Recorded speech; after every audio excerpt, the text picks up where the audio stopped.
जहां कंप्यूटर और mobile phone की अहमियत दिन ब दिन बढ़ती जा रही है, वही कंप्यूटर और मोबाइल फ़ोन इस्तेमाल करने से आँखों की रोशनी पर भी काफ़ी असर पड़ रहा है और ऐसे केसेस दिन ब दिन सामने आ रहे हैं। मेरे साथ मौजूद है doctor Pranav Gupta, MBBS ex consultant, government medical college Jammu, जिनसे हम आँखों की बीमारी के बारे में जानकारी हासिल करेंगे। किस तरह से आप अपनी आँखों के बचा सकते हैं, इनसे मज़ीद जानकारी हासिल करेंगे। जी, जिस तरह से आँखों की बीमारी अब बढ़ रही है, कंप्यूटर, खासकर मोबाइल फ़ोन और कंप्यूटर का इस्तेमाल किया जा रहा है, चाहे प्राइवेट सेक्टर में या गवर्नमेंट सेक्टर में, और अब स्कूल जो बच्चे भी जा रहे हैं वो भी मोबाइल का यूज़ कर रहे हैं। क्या सलाह मशवरा उनके लिए रहेगा? देखिए, ऐसा है कि अभी कोई साइंटिफिक स्टडी आई नहीं है इस बारे में कि जो हम मोबाइल यूज़ करते हैं उससे आंखों का नंबर बढ़ रहा है या रोशनी कम हो रही है। पर जैसे कि हमारी प्रैक्टिस है, हम देख रहे हैं कि जो कोरोना हुआ था उसमें बच्चों का मोबाइल यूज़ बहुत ज़्यादा बढ़ गया था। तो उसके बाद अब बच्चों को चश्मे का नंबर काफ़ी बच्चों को लग रहा है। तो हो सकता है फ्यूचर में कोई साइंटिफिक स्टडी आए जो हमारी इस बात को सपोर्ट करे। तो हमारी मशवरा यही रहता है पेरेंट्स के लिए कि बच्चों को जितना कम से कम मोबाइल यूज़ हो सके उतना करने दीजिए। सिर्फ पढ़ाई से रिलेटेड यूज़ करेंगे, बाकी वीडियोस देखने के लिए ना यूज़ करें। उससे अच्छा है कि बच्चे गार्डन में जाएं या बाहर जाके थोड़ा खेलें, आउटडोर एक्टिविटी बच्चों की बढ़े। इंडोर एक्टिविटी से मेरा मतलब मोबाइल यूज़ थोड़ा सा कम रहे। जी। बच्चों की आपने डॉक्टर साहब बात की, मालूम नहीं हो पाता है कि बच्चा जब जन्म लेता है, किस तरह से हम चेक कर सकते हैं कि बच्चों को कुदरती तौर पे उनकी आंखें ठीक है, साफ़ है, कोई भी इशू नहीं है? देखिए, जो आप आम लोग हैं वो ये बात थोड़ा सा नहीं पता कर पाएंगे कि बच्चे को क्या प्रॉब्लम है। इसके लिए स्पेशलिस्ट के पास आना पड़ेगा। सबसे पहला जो कंटैक्ट बच्चे का होता है, वो जैसे आजकल हॉस्पिटल में बच्चे का जन्म होता है तो सबसे पहला कंटैक्ट बच्चे का आएगा पीडियाट्रिशियन से। सबसे पहले पीडियाट्रिशियन जो लोग हैं, डॉक्टर पीडियाट्रिशियन जो हैं, वो देखते हैं, वो सारा चेकअप करते हैं जिसमें कि आई का चेकअप भी इंक्लूडेड होता है। फिर उसके बाद अगर उन्हें कोई प्रॉब्लम लगती है तो वो आई स्पेशलिस्ट के पास रेफ़र करते हैं। यूजुअली ये देखा गया है गर्मी के मौसम में आंखें लाल होना या नॉर्मली मोबाइल यूज़ करने से आंखें लाल होना, किस तरह की बीमारी है ये, या ये नॉर्मल चीज़ है?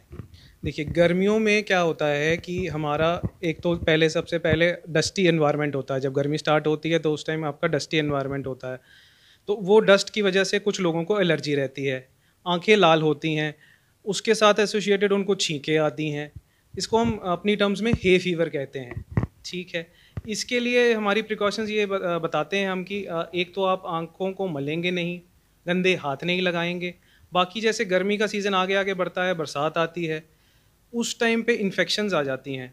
जैसे कि आपने सुना होगा कि आँख आ गई, ऐसा लोकल भाषा में हम बोलते हैं, आँख आ गई। उसको हम कंजक्टिवाइटिस बोलते हैं, दैट इज़ इन्फेक्शन। ठीक है। उसके लिए प्रिकॉशंस ये रहती हैं कि बच्चों को हम बोलते हैं कि बार बार अपने हाथ धोएंगे, आँख मलेंगे नहीं। बच्चों के साथ बड़ों को भी यही हिदायतें देते हैं। जी। यूजुअली अब मेकअप हम बात करेंगे, कॉस्मेटिक्स की, वो भी इस्तेमाल किया जाता है चेहरे पे।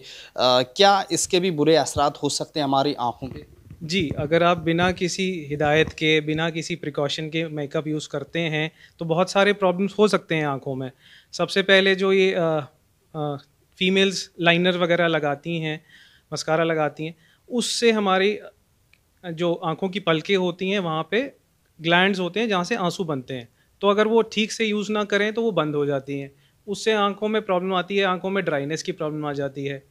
तो मेरी हिदायत यही रहती है इसमें कि आप एक बार कंसल्ट करके, किसी अच्छे ब्रांड का यूज़ करके, लोकल मार्केट से ना परचेज़ करके, वैसा यूज़ करिए।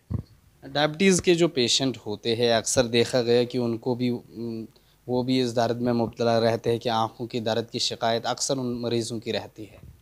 देखिए, भारत में आज की डेट में डायबिटीज़ बहुत बड़ी बीमारी है और डायबिटीज़ से आँख में होने वाली प्रॉब्लम ऐसी है कि वो लोगों को ब्लाइंडनेस कर रही है।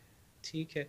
तो इसमें हम ऐसा कहते हैं लोगों को कि आप अपनी शुगर जो है, जो शुगर के मरीज़ हैं, हर 3 महीने पे आप अपना HbA1c लेवल चेक करवाएं, कोलेस्ट्रॉल चेक करवाएं, बीपी चेक करवाएं। अगर ये तीनों आपके नॉर्मल रहते हैं तो काफ़ी कम चांस हो जाता है कि आपके आँख के पर्दे में शुगर का असर आएगा। अगर तो शुगर का असर आ गया है तो आप अपने आई के डॉक्टर को, आई स्पेशलिस्ट को मिलें। वो आपको गाइड करेंगे कि आपको ड्रॉप्स डालने हैं या आँख में इंजेक्शन लगने हैं या आपको आँख की सर्जरी चाहिए। जी। खौफ रहता है, गांव देहात में इतनी अभी भी जानकारी नहीं है, आँखों का टेस्ट किस तरह से किया जाता है, डर लगता है कई लोगों को कि वो टेस्ट करा नहीं कर पाते हैं डर की वजह से। किस तरह से आँखों का टेस्ट किया जाता है? जी, देखिए इसमें आँखों के टेस्ट में कोई डरने वाली बात होती नहीं है। हम जो टेस्ट करते हैं, एक तो ये मशीन है। ये मशीन जो है इसको हम बोलते हैं स्लिट लैम्प। ये इसमें टॉर्च के रास्ते हम लाइट निकालते हैं और आँख की फ़ोटो देखते हैं। दूसरा आ गया ये, इसको हम लोकल भाषा में बोलते हैं कंप्यूटराइज़्ड विज़न टेस्टिंग और अपनी भाषा में बोलते हैं ऑटो रिफ्रैक्टोमीटर। ये भी आँख की पावर निकाल देता है बिना आँख को टच किए हुए। तो इसमें कोई घबराने वाली बात है नहीं कि आँख में कुछ डालेंगे, कुछ करेंगे। बिना टच किए हुए सारी कंप्यूटराइज़्ड मशीनों से हम सारे टेस्ट कर लेते हैं। बहुत बहुत शुक्रिया।